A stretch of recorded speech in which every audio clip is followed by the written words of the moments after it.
आपको पता है इस देश के टैक्स सिस्टम के साथ प्रॉब्लम क्या है? आप सोचिए, कोई मिडिल क्लास दो दोस्त हैं, एक का नाम है अकबर और दूसरे का नाम है अमर।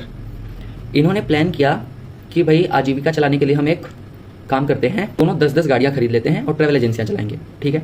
अब क्योंकि अमर इस बात पे विश्वास रखता है कि हम दो हमारे दो, तो अमर के पास क्या है, 2 बच्चे हैं और अमर खुद है। अब ये ज़्यादा से ज़्यादा 3 गाड़ियाँ खरीद सकता है, लेकिन अकबर 4 बीवियाँ और अनगिनत बच्चे। अब प्रॉब्लम ये है कि अमर सिर्फ 2 गाड़ियाँ खरीद सकता है, लेकिन अकबर 10 गाड़ियाँ भी खरीद सकता है, ठीक है।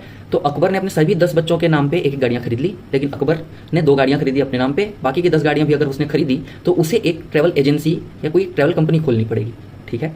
अब अकबर के यहाँ पर 8 बच्चे अगर उसके हैं तो वो सारे गाड़ी चला लेंगे, लेकिन अमर उसको 8 ड्राइवर हायर करने पड़ेंगे।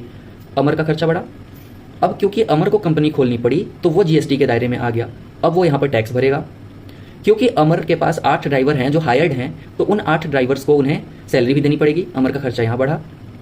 अमर क्योंकि एक ट्रैवल कंपनी चला रहा है तो उसे व्हाइट नंबर प्लेट्स नहीं मिलेगी बल्कि येलो नंबर प्लेट्स मिलेगी, जो महंगी होती है और हर साल उसका रिनोवेशन इंश्योरेंस चार्ज अलग होते हैं। अमर का खर्चा यहाँ पर भी बढ़ गया, ठीक है। अब अमर हर साल अपनी गाड़ियों के इस येलो नंबर प्लेट्स को रिन्यू करवाएगा, जिसके वो चार्ज भरेगा, ठीक है। अब इतने सारे एक्सपेंसेस को अगर जोड़ दें तो अगर अमर 15 रुपये प्रति किलोमीटर के हिसाब से अपनी गाड़ी चला रहा है तो वहीं अकबर वह गाड़ी 12 रुपये प्रति किलोमीटर के हिसाब से भी चला सकता है।